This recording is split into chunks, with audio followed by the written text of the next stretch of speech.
Would you mind explaining to us, when you refer to people of the book, what is the meaning of that, and how does it play into the discussion of Sharia law?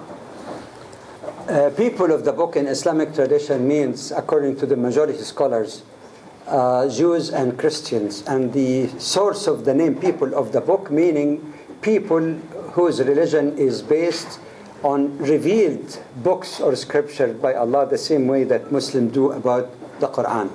And the reason for specifying them and having special treatment for them also in the Quran and the teaching of the Prophet is that they are the closest to Muslims in many core beliefs, believing in the oneness of God, believing in honoring prophets, and we'll talk about some of these values very shortly.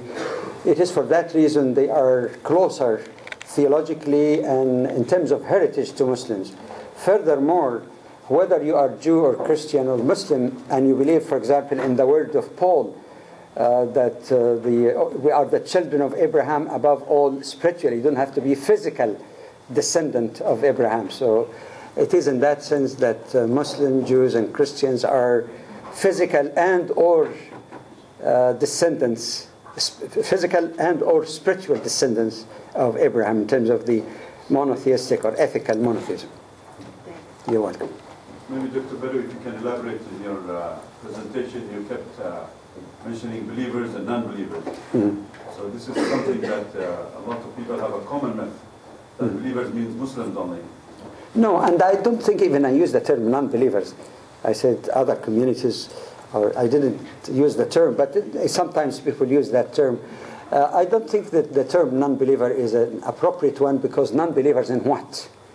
Christians and Jews are non-believers in Muhammad as a prophet, but they are not non-believers in God or in prophethood in general. So it is a tricky. The term that I use, non-Muslim, but even then I prefer to use the term people of other faith communities.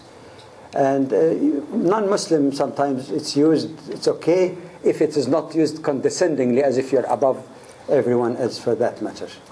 Okay, so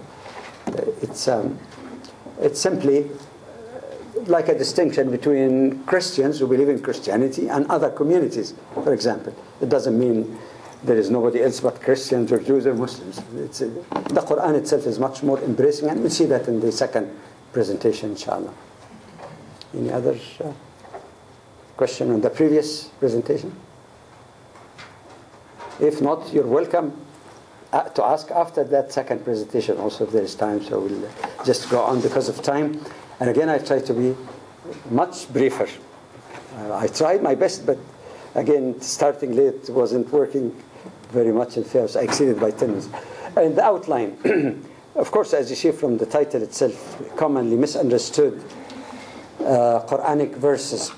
And I'm not saying misunderstood by people of other faith communities, by some Muslims, and more dangerously by some radical Muslims whose misinterpretation, gross misinterpretation, and lack of proper methodology lead to many tragic events that hurt them and hurt people also around them. And I'm presenting that as an academic again. I'm not defending anyone or attacking anyone. I say this is the standard, and the evidence, as we have done for the previous one, from the Quran, chapter and verse. And by the way, before I forget, there was a respected lady who was asking me about if I have a copy of the presentation. And maybe in the end of the session, Wajdi can give you the websites of the MAT, and both PowerPoints of both presentations will be made available for anyone, just to refresh your memory. All right. Actually, Doctor, we can give it to Sue. Okay. So if you can circulate it to everybody, please. Yeah. If you have any flash, a card, I can put it on it. This is basically 15 core values that should be underpinning any discussion of relationship between Muslims and people of other faith communities.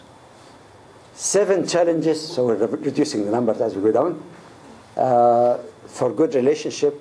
5 examples of errors, the misunderstood verses in the Quran, and where to go from here. The 15 values. Relax, because if I were to explain, you need 5 minutes each. So all right. So I just go listing. One is the belief in the one universal God of all, not of Muslims, of all. Two, the Quran emphasized the importance of believing and honoring all of the prophets of God without discrimination. Three, as I mentioned earlier, when we said Shari'ah actually is mentioned in chapter 42 in the Quran as the revelation, the essence of revelation that God gave to the 5 greatest prophets. Indeed, they are mentioned more in the Quran. It honors Moses and many verses honoring the blessed Jesus and his mother in an amazing way. That could be a topic by itself. But just check these couple of references, and again, it will be made available to you. Fourthly, it has the moral anchor. We spoke about that. 5, universal human dignity. That was mentioned earlier also. Dignity not of believers or non-believers, of the human as a human, even those who reject belief in God. 6, that all humans, individually and collectively, are regarded in the Quran as the trustees of God on earth. This is possibly the parallel of the biblical concept being the stewards on the earth and environment that God created. Both are the same meaning. 7, the sanctity of human life. We talked about it. 8, the human equality irrespective of ethnic diversity. You must have heard that a lot. In chapter 49, that God created people, made them into nations and tribes to get to know one another, that the best is one who is most righteous. There are numerous references to that in the Quran. Rejecting coercions in the matter of faith, I added a couple of more verses than the one that was in the previous presentation that let there be no coercion in religion. So there are additional references. There are many, but just additional ones here. 10, accepting religious diversity. Many people think that Islam means only Muslims have every right to life and everything, others go to whatever. No, this is not the case. The Quran does not only speak about ethnic diversity or diversity in languages or diversity in complexion and all of that. It goes beyond that to tell and teach a Muslim who really reflect carefully about the Quran. Be tolerant of people who reject Islam. Respect them and deal with them kindly if they're not committing aggression against you. For example, in chapter 9, verse 99, it says, if God willed or wanted, He would have made all people on earth believers. Now, i.e. believer in the right theology. So what does it mean? If He wanted, He could have done it. You're going against the will of God by trying to force others or intimidate them or bribe them to believe as you do. So even religious diversity, it doesn't mean you're compromising on whatever you believe is the truth, but have the same respect and of the right of others also to believe in what is best for them. Religious diversity is accepted readily in the Quran. In universal justice, it's amazing because it says you do justice even it goes against your own interest or those of your close kins, and justice with the enemy. It says don't let the hatred of others to you dissuade you from doing justice, which stand in great contrast of those who say, all right, this country has done this and that to us, so we hate them, we have to attack indiscriminately. No. You don't divert from the teaching of Islam even if people are hating you. You deal, of course, with violence. You deal with injustice in the proper way. But it's not an open invitation to say... So they have justice with the enemy even. Peaceful coexistence. This is the key ayah in the Quran.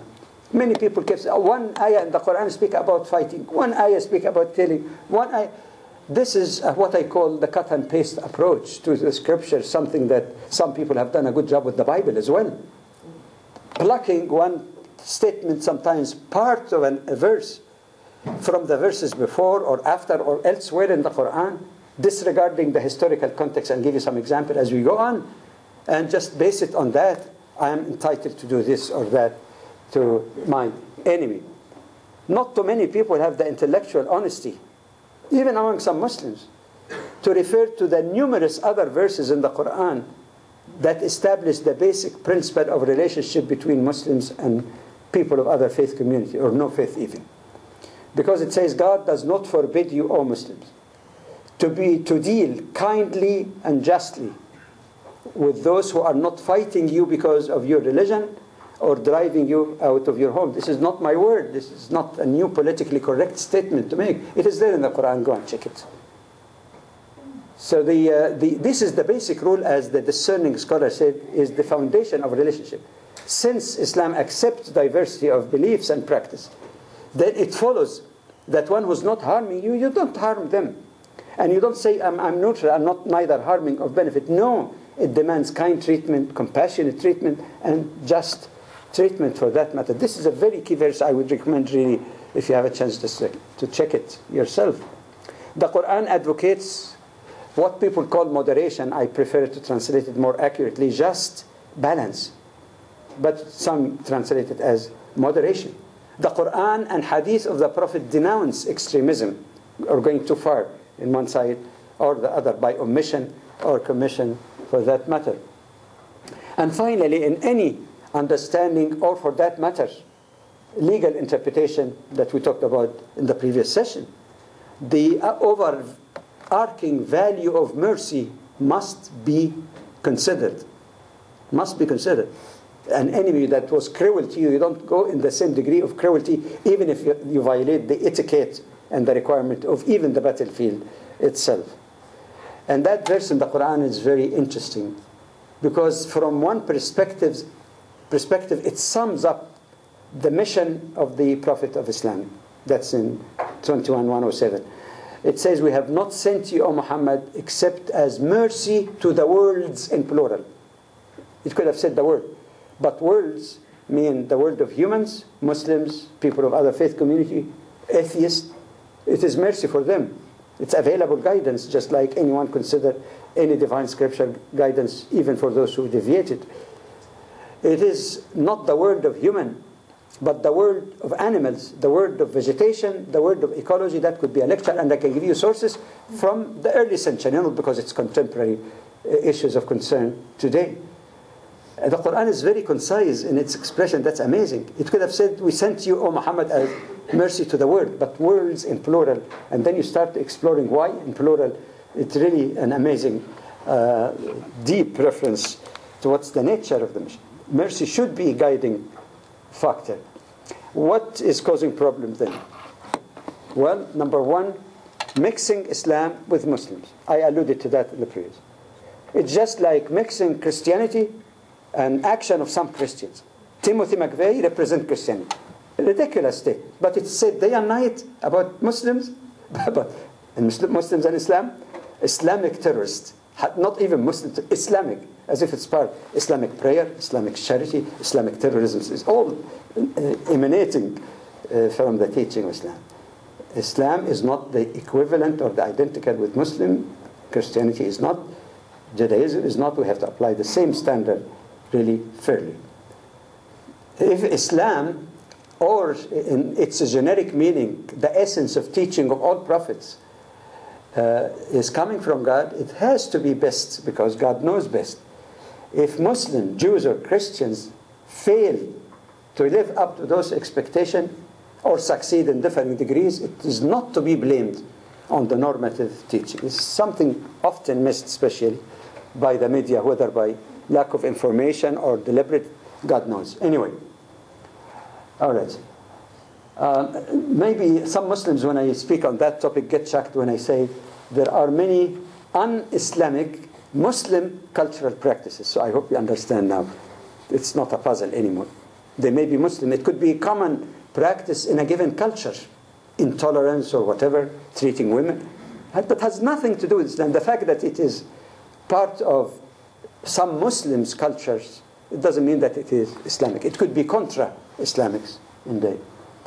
But of course, the issue that should be presented and should be discussed, not to justify any negative action, a question that many reformers, legal authorities also have been raising.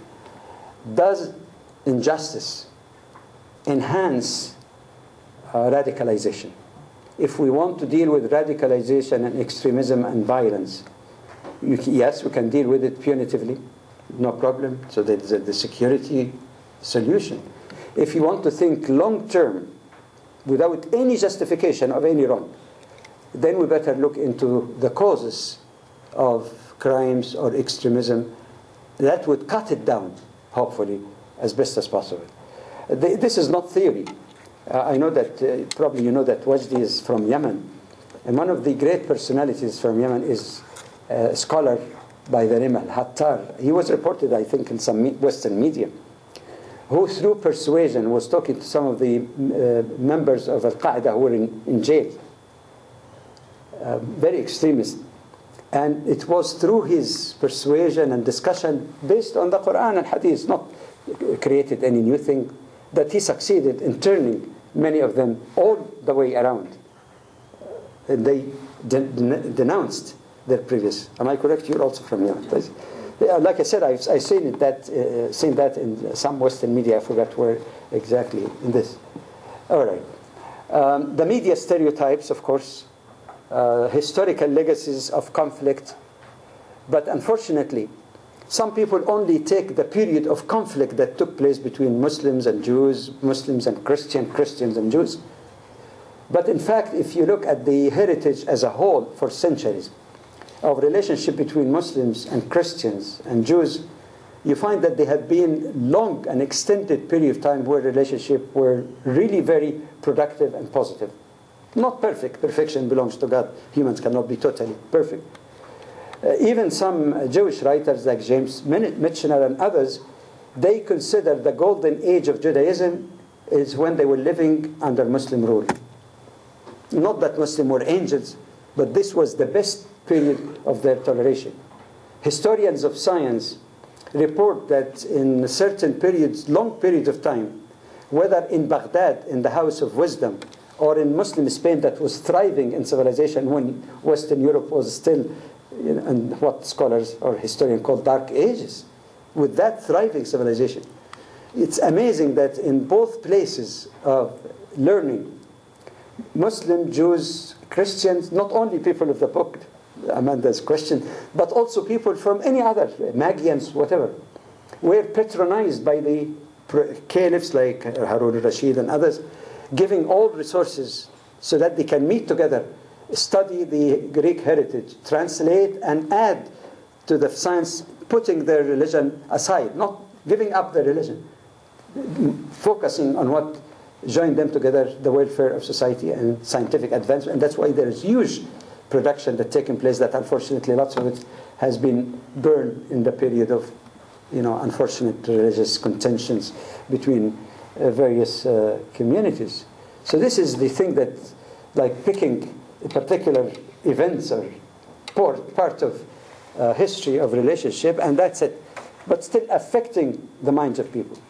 Especially if some of the writers keep dwelling on the negative, which was in many cases the exception, and forgetting all this positive.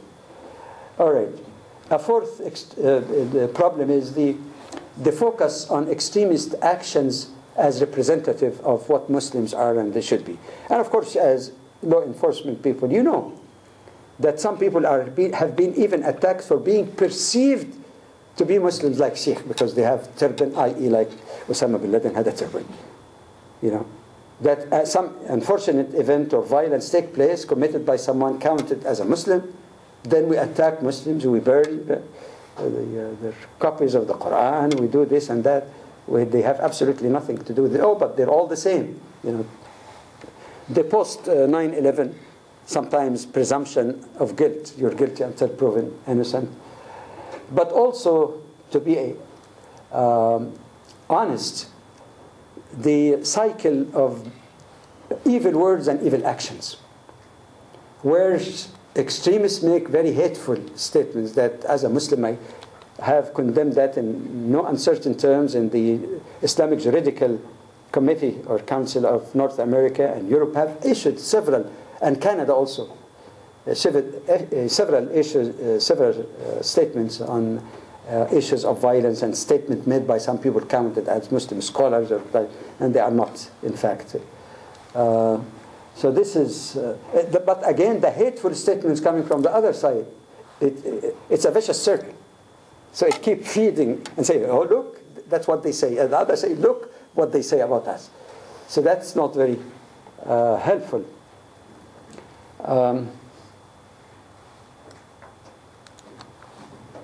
Okay. The last one, just to backtrack, I skipped one, I think. Yeah. And then the final one, which I consider the most dangerous one. To deal with it is more important, even more important than the security solution, even though it is needed at times to protect lives and property. But long term, and when you want to deal with the roots of violence and extremism, it is this one: the misinterpretation of scriptures and disregarding the proper methodology of interpretation, which I called before the cut and paste approach. You're so prejudiced as a Muslim even. Some do.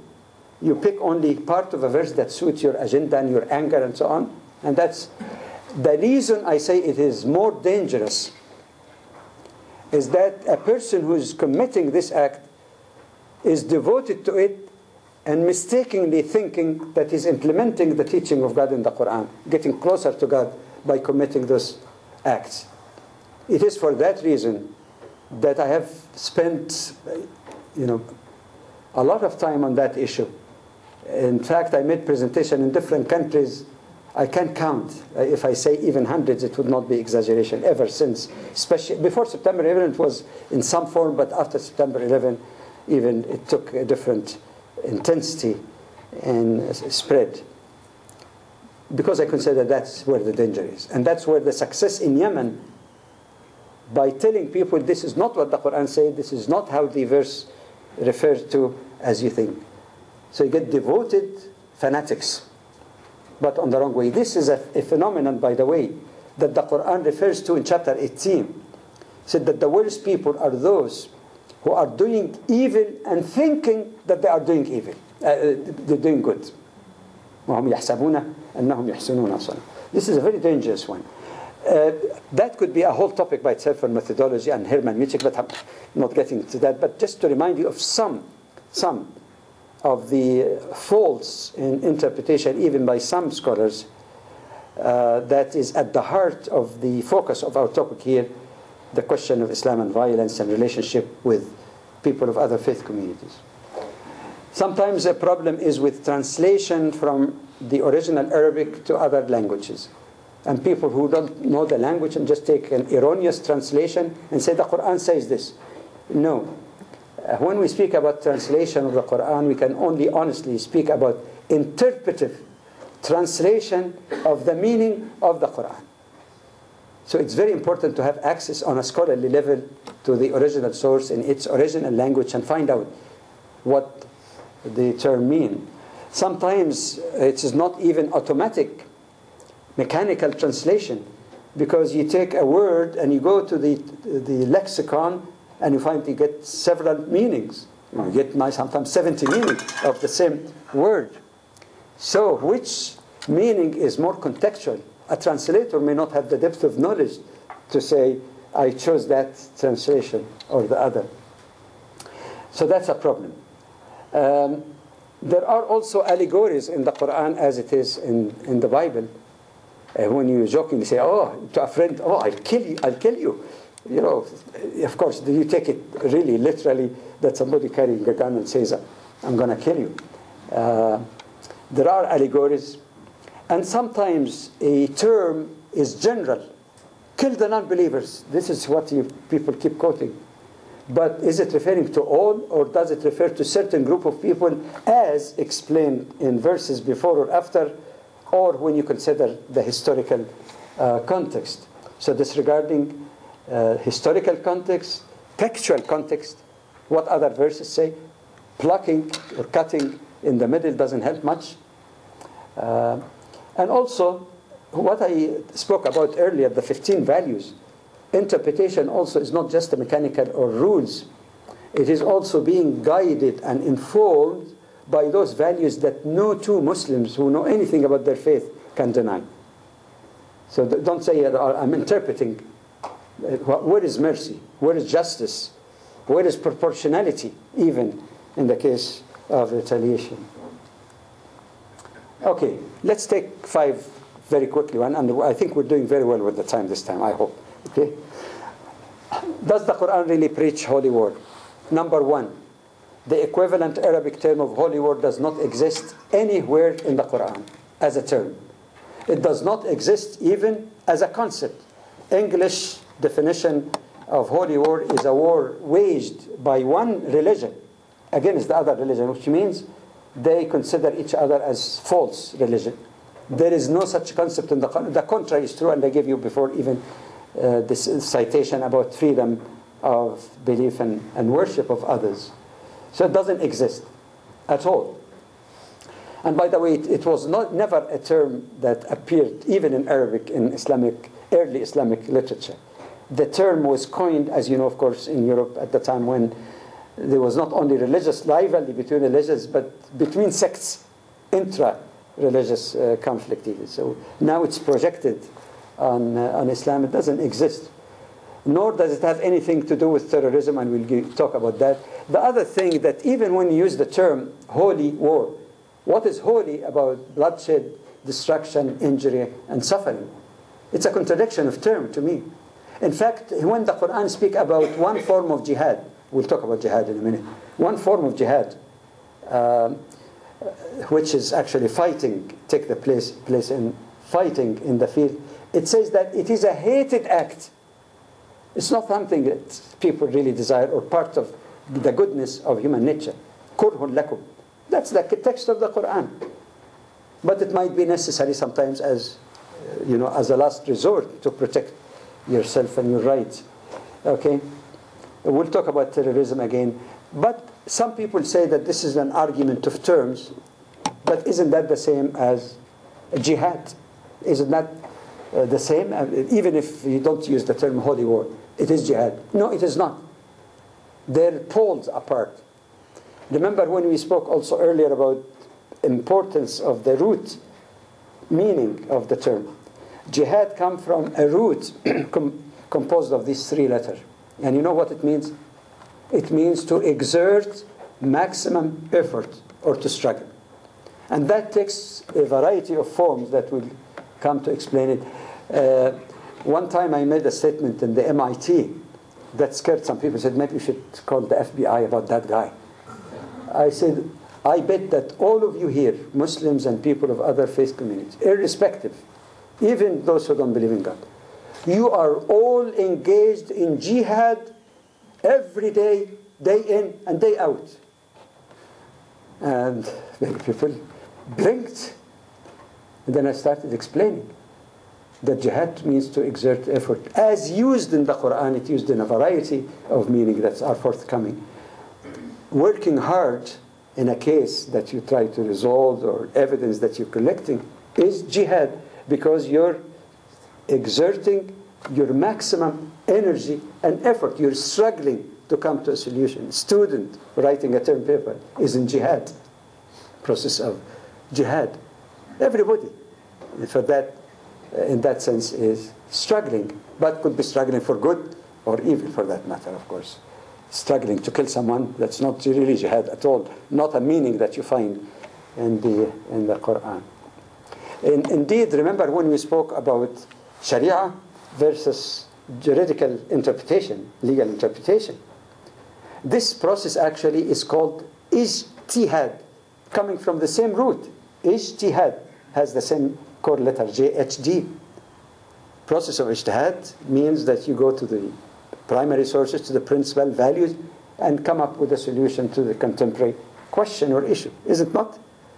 So it is called ijtihad and had the element of jihad because you exert maximum intellectual effort to find an intelligent and authentic answer to a contemporary problem.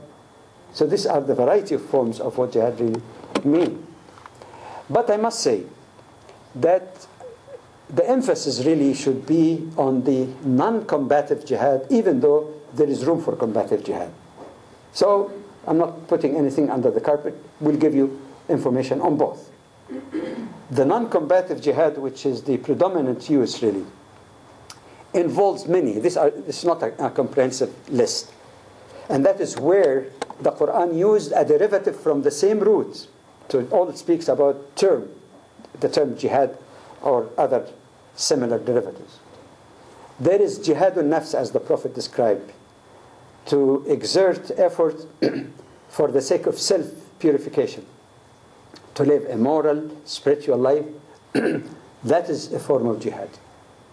And the Quran used the term as well for that. Okay? By the way, that's a harder jihad than pushing the button and send, some bullet or missile to kill someone else. That's harder. To overcome the attitude of haughtiness, arrogance, violence, hate. It's actually in one hadith, the Prophet called it bigger jihad. They were coming from the battlefield.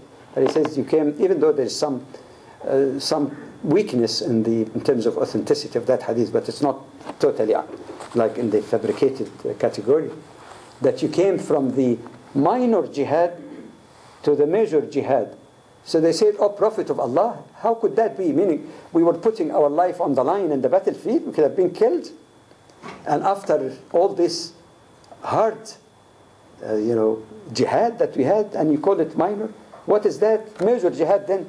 He said, jihadun nafs, to struggle against what is in yourself. That's the evil or the negative aspect of you.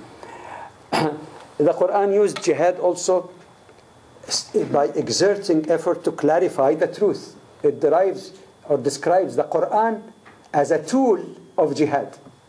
You don't shoot with the Quran. Tool of jihad, meaning the truth contained in the Quran. It tells the Prophet, make jihad a struggle to clarify that truth to others, not force. Clarify and explain it. Paying money, the zakah, the charity that goes to the poor, and go and read the verse itself.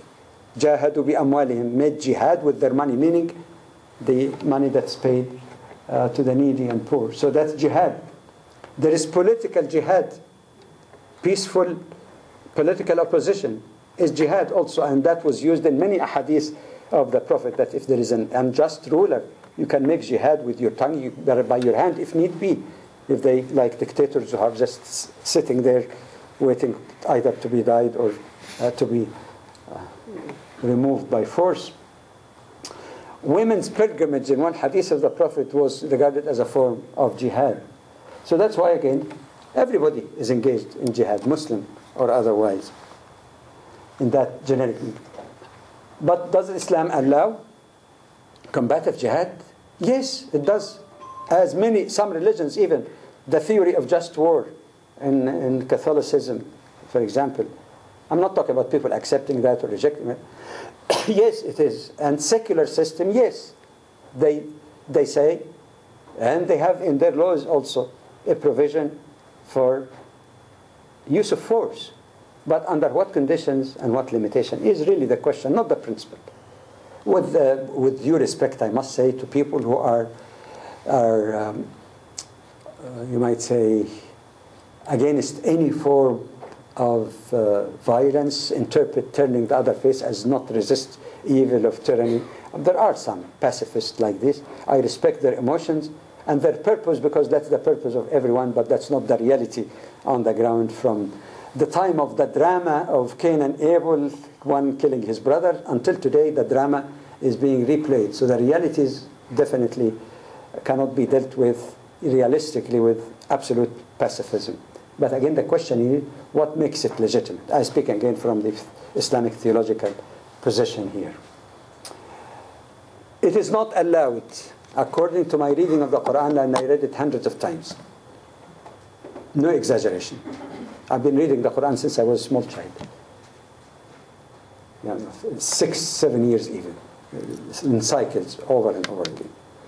And even as an academic, I check the concordance of the Quran and get all verses in the Quran in a given topic and try to study it very carefully.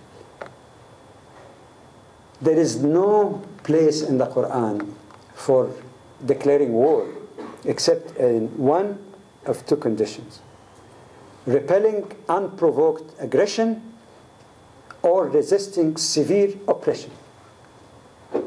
The key reference to that in the Quran is in the second chapter from verse 190 to 194. Just give you a free translation. It says, not all of it, I just give you the essence of it for time. It says, fight in the way of God, not in the way of your glory or national pride or anything. Fight in the way of God, meaning ruled by the limitation that God set. Those who are fighting against you, i.e. initiating aggression against you.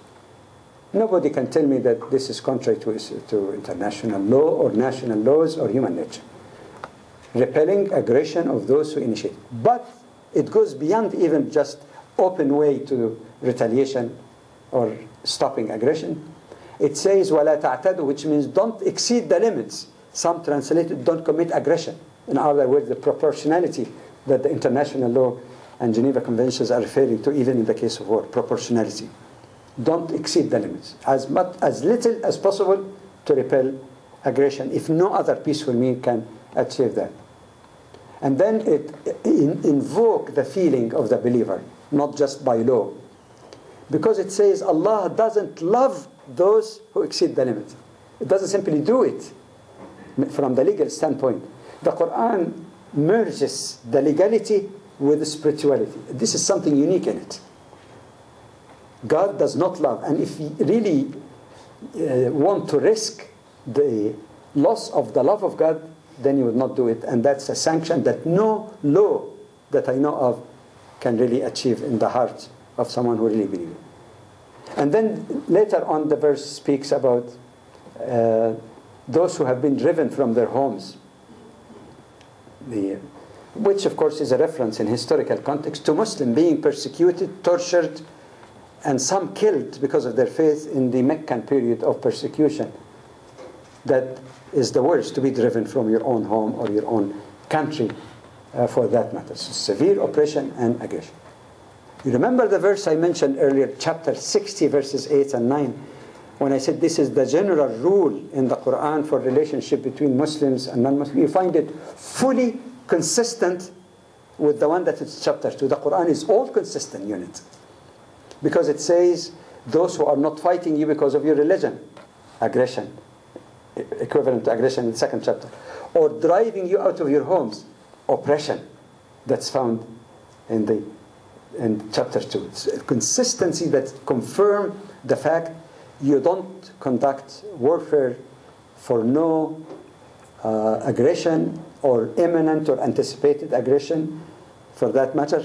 When you have a preemptive strike, especially before you get any international laws like this, if it is not really for defense, real, sincere, honest resistance of aggression or imminent aggression or resistance of oppression. I couldn't find that here. And for the Muslim audience, please correct me. And many of you are well educated. Point out to a third one. I couldn't find it. If you find it, I am grateful to tell me. Okay. But this happens if one look at other verses in the Quran also. With the qualifier, if peaceful means, repeated peaceful means, failed to achieve just coexistence or stop aggression or oppression for that matter. One can derive that, and they have lots of references to that. There is a paper, more comprehensive paper, about 10,000 words about that, so if you contact me, I'll be glad to send. It was published in the journal of the European Council of Fatwa and Research, both in Arabic and in English. I wrote it in both languages. In any case, but the Quran, for example, and the teaching of the Prophet, the Quran itself even say that even in the middle of the battle, if you failed to achieve justice peacefully, it says, but if the enemy, meaning the aggressors, are inclined to peace, so be inclined to peace and depend or put your trust in Allah. So even in the battlefield. In chapter 9, in the context of the heat of the battlefield, it says, if one of those fighting against you, I'm referring here to idolatrous Arabs, mushrikeen, seek refuge in you, like say, all right, I'd like to listen to you, I want to talk, then you should never attack him, you should stop it and talk to him. But if he refuses and insists on aggression, then return back to the battlefield and start fighting again if you have to. The ultimate of chivalry for that matter, in the battle itself. Then we find something that those of you are more familiar than I am with the Geneva Convention and international law, humanitarian laws of war. Everything that is said here has already a trace to the Prophet and his immediate successors, companions. And when I tell you about this, you probably might thinking that I'm reading from the Geneva Convention on warfare. The Prophet's clear instruction when you go to the battle. First, he said, even if the battle is taking place and the armies are, standing face to face, he ordered the commanders of the Muslim army to make a final offer to the attacking enemy to come to peace or peaceful, just solution to the problem. So even in the very last minute, give it a chance. And like we said again, in the battlefield, if there is offer for peace that's reasonable, stop the war and try to get a peaceful solution. Okay? So but if you go into the battle, don't kill or injure, don't harm a woman who's not fighting, obviously, a child, an old man who's not helping or contributing to the war effort, a monk that is minding, or clergy for that matter, you can say, a monk or clergy who is minding his religious functions of other religions, it doesn't matter. They're entitled to protection even. Okay? If you find an enemy person who's injured, don't finish him off. Actually, chivalry and Islamic mercy require that you treat him, and that was the action of Saladin, one of the greatest figures in Islam in the battlefield, who in his fighting against the Crusaders, and the caring even for Richard, the lion-hearted, to offer medication. If the person is dead, you are not allowed to mutilate their body.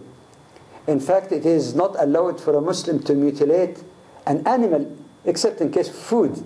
But to do it just for the sake of mutilation, it is forbidden, let alone the human, the crown of God's creation, which you can call now protection of non-combatants. You don't torture prisoners of war. There has been cases, by the way, in early Muslim history, where some of the prisoners of war were so impressed and accepted Islam because they noted that their captors are giving them the better food than themselves. The better food. They said that must be a religion, such a great humanitarian religion, that we oppose out of our ignorance, and they actually ended up accepting Islam instead of fighting against Muslims. To avoid unnecessary pillage or destruction. Even trees. The Prophet said, don't cut a fruitful tree if there is no strategic reason for that. There is no need for it, because that's destructive. You don't poison wells or anything that would be like a collective punishment of the whole, or a whole population for that matter. Which led me to sincerely, I might say, all right, yeah, because he's a Muslim, he's so... No, I'm not partisan. Wallahi, by Allah, in my heart, when I read more and more about this, I conclude with a statement that the intent of a true Muslim, when going to the battlefield under one of these, or two, or both, just causes, that he or she should be more interested in winning hearts than cutting heads. If indeed one understands that. And that's always giving a chance, even in the battle, to save life, even of the opponent. Maybe they will embrace Islam later, maybe they will be reformed. And this is not new. It is totally consistent with what the Prophet did in his nobility against his persecutors. When he went to the city of At-Ta'if, he was received by kids pelting stones at him. He was bleeding, insulted, humiliated. And then the angel came to him. He said, God allowed, if it's okay with you, if you want revenge against those evil people, they could be crushed between these two mountains in no time. And he refuses. Two statements he made. One of them might sound familiar with our Christian brothers and sisters, because prophets are receiving from the same source from God, and their statement has to be parallel, not because they're copying, but because they're getting from the same light. Oh God, forgive them, for they know not what they do. Identical almost to the statement of the blessed Jesus. And added a statement. He said, no, because I pray to God that out of their descendants there will be people who will worship Allah. That was very prophetic, because that's what happened. At one time, after all these insults and injury, some of the companions of the Prophet, he said, why don't you invoke God's curse on this tribe of Thaqif who did all that to you? So he raised his hand, and everybody waited now. A prophet invoking a curse, it's no small issue. He raised his hand, and he says, I say it in Arabic, Allahumma hdi thaqifan wa'ti bihim. Oh Allah, guide this tribe of Thaqif and bring them to Islam. And ultimately those enemies, brutal attackers, accepted Islam in due time. So this is something that perhaps, even when we're not talking specifically about battlefield, you find also consistency with the profile of the Prophet, peace be upon him. Are Muslims told to kill non-Muslims? And some volunteered, some polemical writers volunteered to add between brackets, including Jews and Christians, because they're living in a Judeo-Christian country. But in fact, the term used in the Quran is not non-believers, is not those who rejected Islam. It is a specific term that has never been used in the Quran as an epithet except for idol worshippers. And contextually in the Quran, the idol worshippers at the time of the Prophet in Arabia, when he connected with history, mushrikeen. But he somehow wanted to include Jews and Christians to inflame the feeling that Muslims are anti-Christ or this or that, for that matter. All right. Now, like I said, this relates to the murderous Arabs at the time of the Prophet. People reading the Quran without sufficient history and understanding of the context of the time when these verses were revealed would commit a great injustice to the Quran and to themselves. The historical context, that these verses were revealed after the Prophet had a peace treaty with the idolatrous Arabs, that let's stop all conflict between us, have free movement of people and goods, provided that you agree with me, and that shows his attitude and personality. Agree that we will have 10 years of peace. I'll give you, it gives so many concessions to them, asymmetric, not fair to him and the Muslims. He gave up all that for the sake of peace. Why? Because since that treaty until today, Islam spread much faster during the period of peace than hate and conflict. In hate and conflict, everybody is entrenched in their, camp. There is always we versus they, keep worsening and downward spiral. It is only through peace period when people meet one-to-one, communicate, listen, discuss, challenge, that Islam, because it appealed to many people on the basis of its spiritual, intellectual message when they hear it. But it is the propaganda, the media of that time of the Prophet, that actually discouraged people from listening and finding out for themselves. Anyway, about 18 months throughout that treaty, the Prophet never betrayed an iota of his commitment. Yet, the other side, unfortunately, involved in cold-blooded murder. Cold-blooded murder, not because the Muslim violated or killed anyone. That break of the treaty with the peace, that's what we call today, what? War crime. It qualifies to be called war crime. And they had to be stopped. So when the verse say that when you meet those people, meaning in the battle, who killed innocent people, cold-bloodedly, in spite of your abiding by the peace treaty, yes, they have to kill them and catch them and lay ambush for them, as any country respecting its own security would do. No question about it. No apologies needed for that. But then, the textual concept. I remember the cut and paste. People, I've seen Walt, great, what's his name, that Norwegian, or what's his name? Great, I don't remember his name right now, who kept writing about and had that film, Fitna, or Commotion. Keep quoting it. Quoting one verse. If he looked a few verses before and after, not the whole Quran, just even the context of that particular verse that he and many others are quoting and quoting and quoting all the time to show how aggressive Islam is, kill the non-believers. There is nothing called peaceful treatment or coexistence that we spoke about.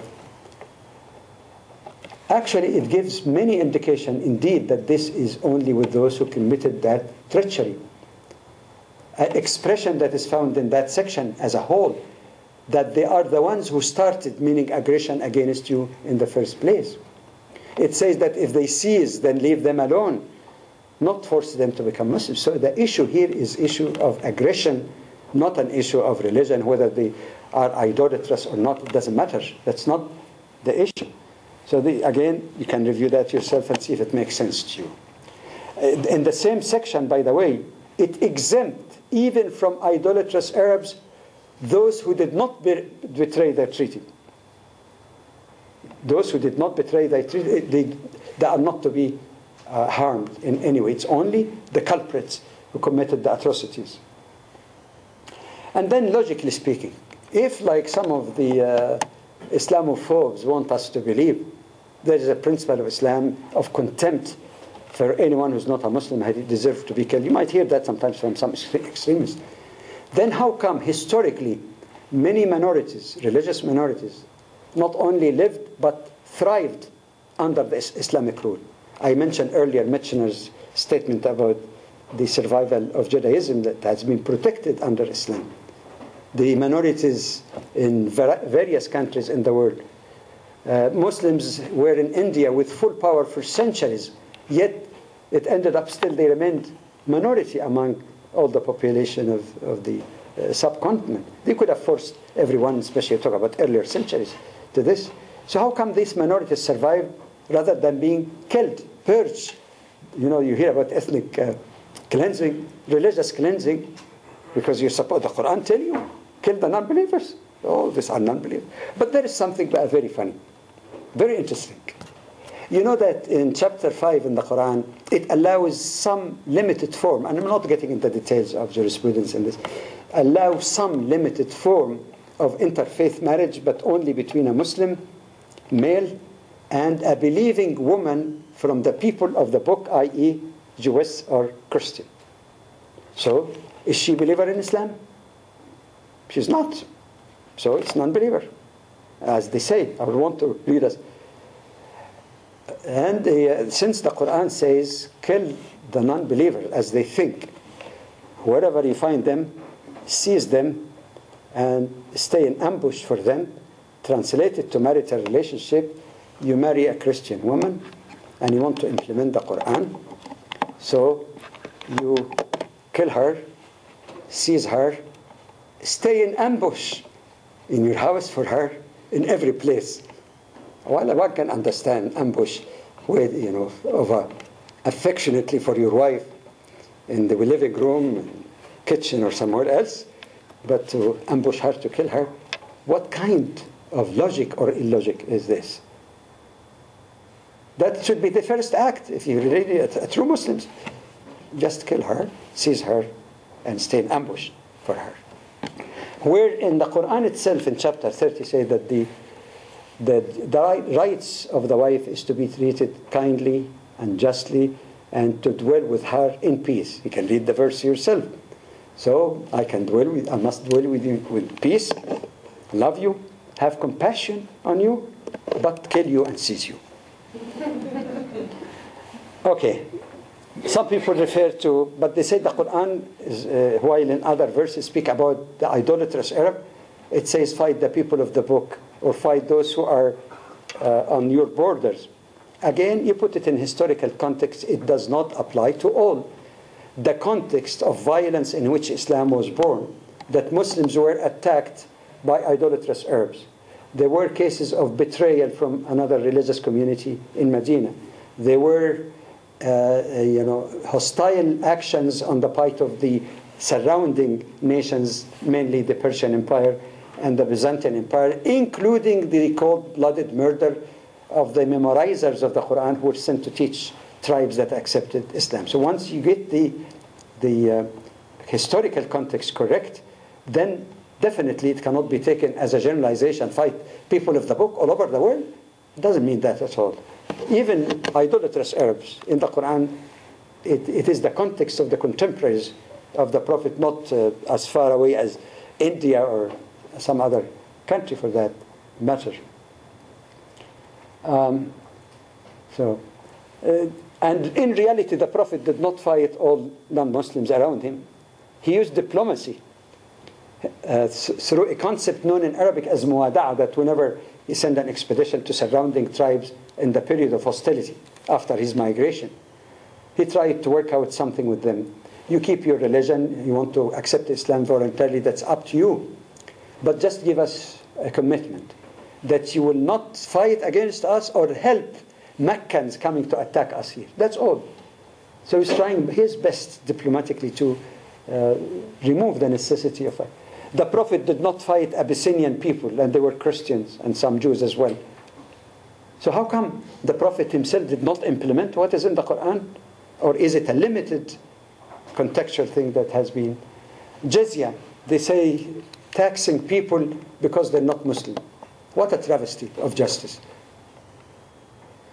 The problem here again is taking one aspect of a total picture and judging it on the basis of that. In any Islamic state, how do you finance services of the states like roads, bridges, security and whatever, defense? How do you finance that? Where does money come from? From people. Under a truly Islamic state, this comes from what? Zakah, which is regarded as a religious duty, a pillar of Islam. Are people who are not Muslims in an Islamic state, Jazakallah khair, thank you, are people who are not Muslims entitled to the same services? Yes, they are. There is the golden words of Ali, the cousin of the Prophet and the fourth caliph. He said the basic rule with them, for them the rights, like same rights as we have, and upon them same duties as we are. Okay, so they are entitled for all the services. Now, no Christian or Jew would be required to pay zakah because it's not exactly tax. It serves some purposes of tax, but it's a pillar of Islam. It might insult the religious feeling, Like as a Muslim, somebody say, "Come and pay tithe." What is tithe? We don't have that concept of tithe, for example. So it hurts. So it's called jizyah, and jizyah is not, as some people say, religious tax. Actually, it comes from Arabic jaza, which means something for something. Now, if everybody is benefiting from the services of the state, would it be fair that only Muslims carry the burden because it's a religious duty on them? So it is in lieu of paying zakah, which is religiously connotated, they can pay something, and only those who are able to do. If some rulers were unjust and taxed them more, they were unfair to Muslims also. See, a tyrant or an unjust ruler is unjust to all, for that matter. It's not because of religion, for that matter. Some people mistranslate the Quran and say that the jizya should be given while they are humiliated. Humiliated when the Quran says you treat them in kindness and justice. Does that go? A better translation, as some jurists or scholars indicated, an yadin, not that his hand giving zakah should be lower than your hand and all this chauvinistic kind of interpretation. An yadin in Arabic means, allegorically, ability.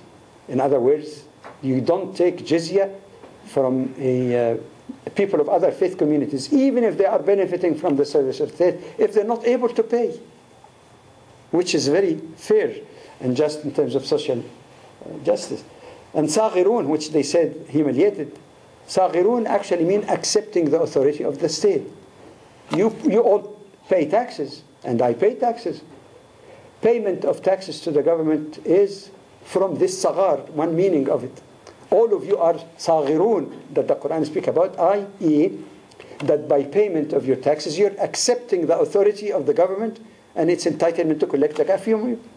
So they pay the jizyah, accepting the role of the state to pay their share in the cost of running state institutions.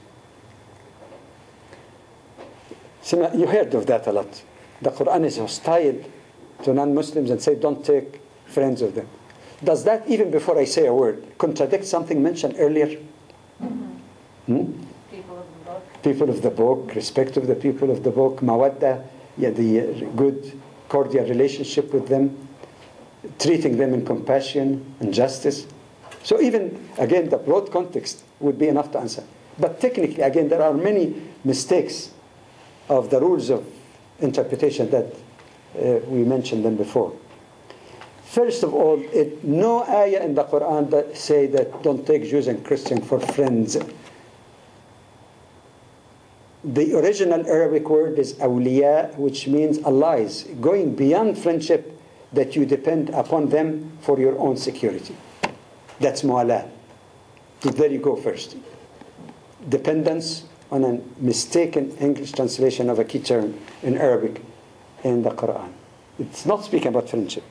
There is friendship plus there already, no problem. And hadith as well of the Prophet. Okay. I tried to collect the verses in the Quran that speaks about the same term, awliya, or derivative. And lo and behold, what I found, that even then, of course, there is no offense if you say, all right, you can be my friend, but I don't want to have a strategic defense alliance with you. Is that offensive? It's not. Okay, you have your own reason, but it's not hatred. It's not lack of friendship. You could be my friend, but I don't. But what I found quite clearly, that where the Quran said, don't take them as your defenders, it is because of a good reason. One of which is to make alliance with those who do not share your faith, instead, not in addition, instead of alliance, to make alliance with those who don't share your faith instead of alliance with people who share the faith. Well, that's not very unusual. Secondly, as a part of hypocrisy, and it speaks about a case where a Muslim was wondering who is going to be the winner. So he was in the Muslim camp, but communicating information to the other camp and tried to have alliance with them so that whoever wins or loses, he said, I was with you. Playing, like you talk about like double agents today, right? Whoever wins, I can count myself with them. Is that good to encourage? Thirdly, and that is the more important one, that some people keep quoting one verse and forget a few verses later that it explains why. Yes, one says don't take Jews and Christians for your defenders. And then whoever quoted that did not bother to read just 2-3 verses. It says, when you make the call for prayers, they mock at you. They mock at your religion.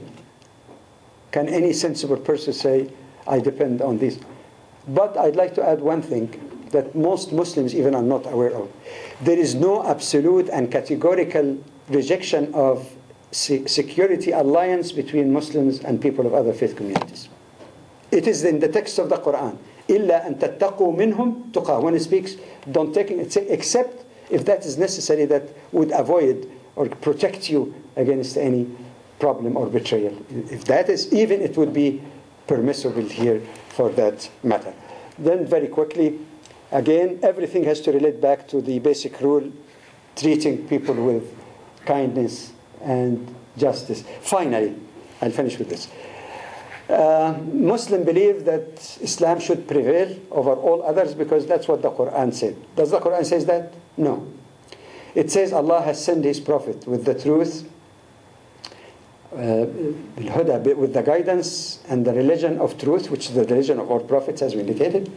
لِيُظْهِرَهُ. Some people take the Arabic term in the Quran to mean so that it prevails. Even if you take that mistaken, non-contextual translation, prevailing is not always in a military sense. In a debate, you said somebody prevailed, doesn't mean kill the opponent. Prevail, it spread. The ideas themselves will prevail in spite of resistance to try to prevent it from reaching other people. But as Abdullah Yusuf Ali, the most popular translator of the meaning of the Quran, he chose a legitimately lexical meaning of it. Yudhir from dhuhur, meaning to promulgate it. To promulgate it. And that is true. Prophetically, it happened from a few handful of Arabs now to a religion that represent, according to latest figures, I suppose, over 23% of the total world population. Of course, it doesn't mean they're all true Muslims or good Muslims, but it prevails. That means it would spread, it would be known by a large number of people. Furthermore, the promise in the Quran is not that Muslims prevail. This is a big mistake of mixing Muslim with Islam. And those who know Arabic, يُظْهِرَهُ أي Islam. So that Islam would be promulgated or even prevail, if you say in terms of being communicated. The promise is not for Muslim as people, it is for the faith itself, that it will not go away as many other religions or philosophies went away. And finally, of course, as we said, the respect of minority rights. I gave you an example of the special law or personal law of this. So that brings us actually to where to go from here, which is very quickly in a capsulized form. And I want to end on a positive action plan, a roadmap, not just talk about theories or theology or correction of misinterpretation. One, what we mean here, we go from here, not Muslims, all of us, even those who are not people of the book, as humans, as brothers and sisters, all. We have to have the right attitude and firmness and humility. Not always pointing the finger to others, one finger, forgetting that three are pointing to us. We have to be realistic and humble. Always the blame fall on one side or the other. Two, to reach out for one another. Not one side reach only. It has to be mutual if we really care about the world and nation, our communities where we live. We have to have mutual understanding and respect. And we will be surprised to find that there are many, many areas of common ground. I don't know how many of you felt that after these two presentations that Islam is not really that exotic and strange thing for your background as a Jew or Christian. There are many areas of common ground. But fanatics on all sides are more interested not in finding and discovering those bridges, but building walls. Either based on ignorance, or fanaticism, or personal agendas, whatever. There are areas, and I hope you have found some. But in the meantime, we don't sweep under the carpet differences, but to understand it with respect, with appreciation, to communicate. We can do it without getting into polemical type of debates. And many of us, including myself, might have been guilty in the early career. I wasn't that polemical, but there have been some heated debate. But you grow up and you mature, and your vision and some of your approaches can undertake some. We have to connect between peace and justice, and that was alluded to deal in a holistic manner with our problems, not just the security solution, the punitive one, even though definitely it would be needed. To work together. Dialogue is not in words, dialogue in action, while doing something beneficial to all. And you have areas of poverty, violence, healthcare, all of this, ecology. We have a lot actually to work for, and I do hope that we leave here also with some kinds of determination to move in that direction. I really thank you. I taxed your patience too much. May God bless you all. Thank you.